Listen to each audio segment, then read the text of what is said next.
여러분 안녕하십니까. 6월 16일 월요일 넘치는 우리 교회 매일 묵상 시작하도록 하겠습니다. 오늘 본문 말씀은 역대상 17장 1절부터 15절까지 말씀입니다. 주일 잘 지내셨나요? 주일에 우리가 드린 예배를 통하여서 우리가 또 살아가는 힘을 얻고 두려워할 것들이 아니라 하나님을 바라보는 우리들의 삶이 되기를 계속해서 간절한 마음으로 기도하겠습니다. 오늘 우리가 살펴볼 본문은 역대상 17장 말씀인데요. 오늘하고 내일 이틀 동안 볼 건데 역대상 전체 중에서 가장 중요한 장이 오늘 17장 말씀입니다. 왜냐하면 오늘 이 17장에 다윗과 하나님과의 이 언약이 나오거든요. 하나님께서 다윗에게 약속해 주신 내용이 나온단 말이에요. 하나님의 약속은 신실하셔서 믿을만 하기 때문에 반드시 그 약속을 지키시는 하나님이십니다. 그러니까 다윗에게 어떠한 약속을 해주셨는가라고 하는 건 매우 중요한 거죠. 그리고 역대기 자체가 이 다윗의 언약을 기초로 하나님께서 그 다윗의 언약을 어떻게 지키셨는가를 보여주기 위한 책이고, 또 우리는 그 이후에 하나님께서 여전히 그 약속을 어떻게 지키셨는가를 볼 수 있는 내용이라는 거죠. 그래서 이 역대상 17장은 역대기 전체를 통틀어서 가장 중요한 역할을 합니다. 1장부터 9장까지 그 긴 족보를 본 이유도 바로 이 다윗의 언약을 이야기하기 위해서인 거고요. 이제 이 이후로 다윗의 영토가 확장되어지고 성전을 건축하려고 하는 그 모든 과정까지도 결국 이 다윗의 언약에 기초하고 있다라고 하는 것을 염두에 두시면 될 것 같습니다.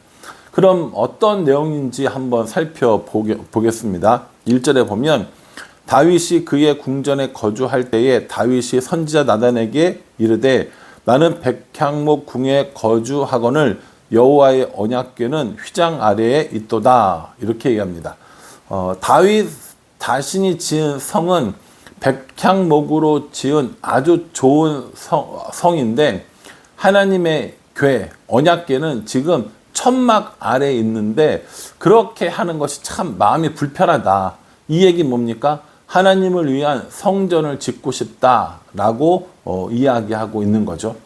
여러분, 이 고대에 성전을 짓는다는 건 그렇게 간단한 게 아닙니다. 왜냐하면 이 성전을 짓기 위해서 많은 자금력이 필요하고요, 기술력이 필요하고요, 그리고 세워놓으면 굉장히 웅장한단 말이에요. 그래서 고대의 다른 나라들 경우를 보면 이 성전을 짓는다는 것, 혹은 신전을 짓는다는 건 그 나라가 가장 강력할 때 이루어지는 사건입니다. 그래서 성전을 짓는다는 건 다윗의 개인적인 이런 신앙의 발로였기도 했지만, 신앙의 힘이기도 했지만, 또 이 이스라엘의 이 힘을, 국력을 보여주는 이벤트였기도 했다라는 겁니다. 물론 다윗은 오늘 이 본문 말씀에 의하면 자신은 좋은 집에 살고 하나님은 천막 아래 사시는 것 같은 이 마음이 불편했던 신앙심 때문이었습니다. 어쨌든 간에 이렇게 성전을 짓겠다라고 이야기하니까 나단이 뭐라고 이야기하냐면 하나님이 왕과 함께 계시니 마음에 있는 대로 다 행하소서, 이렇게 이야기를 합니다. 나단은 굉장히 이 다윗과 함께 중요한 일들을 했던 사람인데 오늘 여기서 나단이 하나 실수한 게 있습니다. 뭐냐면 나단은 하나님께 이걸 여쭤봤어야 되는 거예요. 다윗과 함께 하나님 앞에 성전을 지으려고 하는데 하나님 어떻게 생각하세요? 어떻게 할까요? 라고 물어봤었어야죠. 그런데 나단은 지금 이 다윗의 마음이 좋은 마음이잖아요. 다윗이 지금 하나님의 성전을 짓겠다는 것이 이 선지자 나단에게 왜 안 좋은 마음이겠어요? 그러니까 흔쾌히 동의를 한 겁니다. 동의를 한 건 인간적으로는 좋았지만 나단은 하나님께 물어보고 하나님께 답을 구할 의무가 있는 사람입니다. 그래서 나단이 선지자였다라는 거죠. 그래서 이 다윗은 이제 나단의 이야기를 듣고 용기를 내서 뭐 하라고 하냐면 성전을 져야겠다라고 생각을 했겠죠. 그런데 그날 밤에 그 얘기를 하는 그날 밤에 바로 하나님께서 나단에게 계시를 주십니다. 3절에 보면 그 밤이 하나님의 말씀이 나단에게 임하여 이르시되 하면서 나단을 통하여서 하나님께서 다윗에게 하고자 하시는 말씀을 이야기해 주고 계시는 거죠. 그게 두 가지 내용입니다. 첫 번째요. 4절에 가서 내 종 다윗에게 말하기를 여호와의 말씀이 너는 내가 거할 집을 건축하지 말라. 이렇게 얘기합니다. 지금 오늘 낮에 다윗과 함께 뭐 얘기했어요? 성전을 건축합시다 이야기했는데 그날 밤엔 나단을 통하여서 다윗에게 성전 건축하지 말아라 라고 이야기를 해 주시는 거예요. 왜 그렇게 이야기해 주시냐면 하나님은 집에 거주하는 분도 성전에 거주하는 분도 아니고 집이 필요하거나 성전이 필요하지도 않다라고 이야기하십니다. 이 성전에 대해서 다윗이 짓지 않아도 모든 것이 나의 집이라고 이야기하시는 것이고 어디에 가둬놓고 어디에 모셔놓을 수 없는 분이라는 걸 분명하게 이야기해 주시는 겁니다. 다윗의 마음이 갸륵하지요. 기특합니다. 좋은 마음이었을 거예요. 그러나 다윗은 하나님이 어디에도 계시고 또 하나님이 이 모든 것들의 주인이라는 이 사실은 까먹었다고 할 수는 없을 것 같고 좋은 마음으로 했겠지만 하나님을 정확하게 이해하지 못한 마음이라고도 볼 수 있을 듯합니다. 그리고 이 하나님께서는 다윗이 이 성전을 짓는 것이 아니라 성전에 대한 또 다른 계획을 분명히 가지고 계셨어요. 그런데 다윗과 나단은 그걸 몰랐던 거죠. 그러니까 하나님 앞에 물어보지 않았고 하나님 앞에 응답받지 않은 것이 잘못이었다라는 겁니다. 그래서 하나님께서 다윗에게 너는 나의 성전을 건축할 수 없어 라고 이야기해 주셨고 두 번째는요. 7절에 보면 또한 내 종 다윗에게 이처럼 말하라. 만군의 여호와께서 이처럼 말씀하시기를 내가 너를 목장 곧 양떼를 따라다니던 데에서 데려다가 내 백성 이스라엘의 주권자로 삼고 이렇게 얘기하면서 다윗이 목동이었던 다윗을 왕으로 세운 것처럼 앞으로 너의 나라가 끊이지 않고 너의 왕조가 지속될 것이다 라고 이렇게 이야기를 해 주셨습니다. 10절에 전에 내가 사사에게 명령하여 내 백성 이스라엘을 다스리던 때와 같지 아니하게 하고 또 내 모든 대적으로 내게 복종하게 하리라. 또 내게 이르노니 여호와가 너를 위하여 한 왕조를 세울지라 라고 이렇게 얘기합니다. 왕조를 세워주시겠다는 거예요. 왕조가 뭡니까? 전에 제가 여러 번 말씀드렸지만 왕조라는 것은요. 왕의 아들이 또 그 아들이 그렇게 이어지면 그게 왕조인 거예요. 우리나라로 치면 조선 왕조 이렇게 얘기하잖아요. 그럼 조선 왕조의 왕들은 다 성이 뭐예요? 다 이씨인 거예요. 그렇지 않습니까?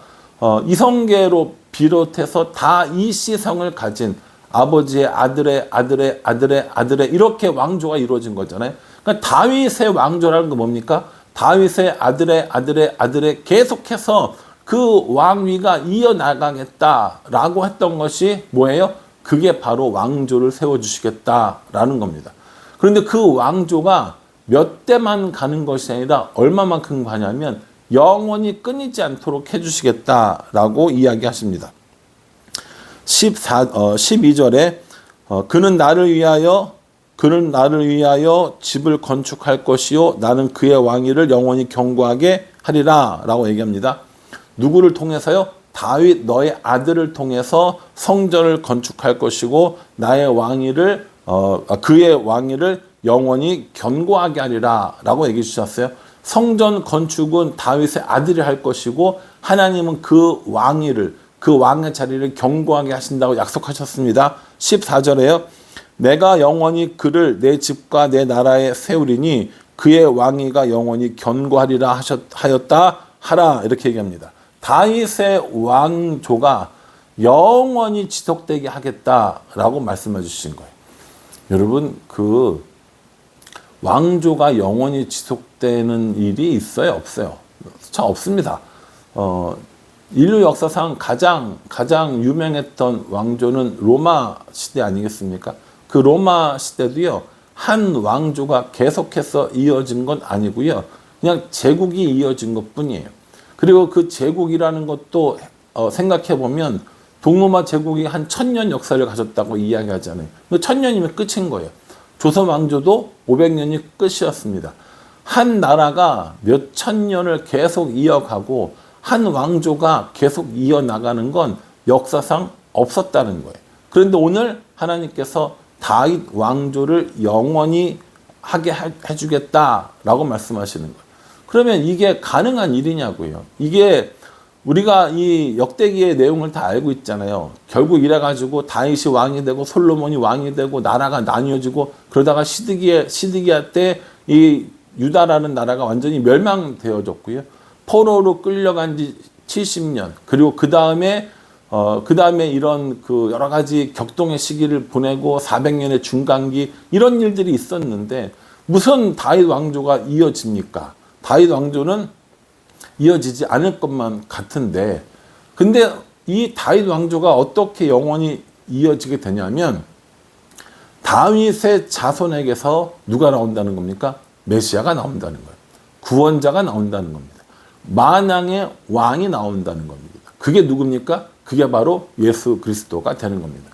예수님께서 왕이 되셨는데 이 예수님의 왕위를 이렇게 뭐랄까요? 왕위가 떨어지는 왕위를 끊어지는 일이 있을 수가 있어요? 없어요? 없지요.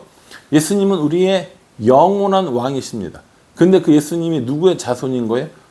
다윗의 자손인 거잖아요. 그러니까 뭐예요? 다윗 왕조에서부터 나온 자손이 왕이 됐는데 그 왕이 영원한 왕인 거예요. 그러니까 다윗 왕조는 영원히 지속된다고 보는 거죠. 하나님의 신실하신 약속이 이루어진 것입니다. 지금도 따지자면 다윗 왕조가 영원히 이어지리라고 하는 이 약속이 유지되고 있는 거예요. 왜냐하면 하나님께서 예수님을 만왕의 왕으로 높여주셨기 때문입니다. 지금도 다스리는 왕이시라는 거죠. 그러니까 이게 단순히 이스라엘 사람들에게만 해당되는 일이냐? 아니요. 하나님을 믿고 예수 그리스도를 주로 영접한 모든 사람들, 예수 그리스도를 만왕의 왕으로 인정하고 찬양하고 있는 모든 사람들에게 해당되는 일인 거예요. 그러니 이 다윗에게 주신 이 언약이 얼마나 놀라운 일이겠습니까? 다윗을 목동에서 왕으로 세우신 것도 놀라운 일인데 그 왕조가 영원히 지속되리라고 약속해 주신 거고요. 이스라엘이 포로로 끌려가고 이스라엘이 멸망하고 이스라엘이 아무것도 남아 있는 것 같지 않은 그 상황에서도 여전히 다윗 가문에서 왕이 나셨다라는 것을 알고 그래서 사람들이 다윗의 자손 예수여라고 고백을 했던 거예요. 다윗의 자손에서 영원한 왕, 만왕의 왕 예수 그리스도가 탄생할 것을 이미 약속해 주셨다라는 거죠. 이런 이야기들을 나단에게 들은 다윗의 마음은 어떻겠습니까? 전 놀라울 것 같거든요. 그 얘기가 이제 내일 나오는 거예요. 오늘 이런 하나님의 약속을 들은 다윗의 반응이 어떠했는지. 오늘 이 말씀 묵상하시면서 우리에게 영원한 왕을 보내주신 하나님의 이름을 찬양하게 됩니다. 우리를 구원하시기 위해서 이 땅에 영원한 왕, 만왕의 왕으로 예수 그리스도를 보내주신 하나님의 이름을 높여드릴 수밖에 없습니다. 예수님은 우리의 왕이십니다. 예수님은 우리의 영원한 왕이십니다. 우리는 그 예수님을 섬기며 예수님을 따르는 사람들이라는 거죠. 이 얼마나 우리에게 기쁨이 되는 정체성입니까? 그러니 여러분, 우리는 왕의 자녀로 살아가는 겁니다. 예수 그리스도를 왕으로 모신 사람들이라는 겁니다. 오늘 하나님께서 다윗에게 해주신 약속은 우리에게도 해당되는 약속입니다. 그 다윗의 자손, 영원한 왕, 만왕의 왕, 예수 그리스도를 모시고 살아가는 일, 그것이 우리들이 해야 될 일이라는 거죠. 다윗에게 주신 이 약속을 신실하게 지키신 하나님께서 여전히 오늘도 우리에게 똑같이 신실함을 약속해 주셨습니다. 그러니 하나님의 약속을 믿고 살아가는 것, 그 신실하신 약속을 바라보며 살아가는 것, 그것이 우리들이 해야 될 일이라는 거죠. 바라기는 저와 여러분 모두가 이 신실하신 하나님의 약속을 믿고 살아가며 만왕의 왕, 영원한 왕이신 예수 그리스도를 섬기며 살아가는 우리 모두가 되기를 주님의 이름으로 축복합니다. 기도하겠습니다. 하나님, 다윗을 통해서 약속해 주신 다윗 왕조가 영원히 지속되리라 하신 약속을 이루어 주심을 감사합니다. 우리도 그 신실하신 약속 가운데 살고 있음을 알게 해주시고 예수 그리스도를 만왕의 왕, 영원한 왕으로 섬기며 살아갈 수 있도록 은혜 베풀어 주시옵소서. 다른 것들을 섬기지 아니하며 오직 우리의 왕 대신 예수 그리스도만 섬기며 살아가는 우리가 될 수 있도록 축복하여 주시옵소서. 예수님의 이름으로 기도합니다. 아멘. 이 말씀 묵상하시면서요, 하나님께서 다윗에게 해주신 약속이 우리에게도 해주신 약속이라는 사실을 믿고 신실하신 하나님을 날마다 찬양하는 우리 모두가 되기를 간절한 마음으로 기도하겠습니다. 감사합니다.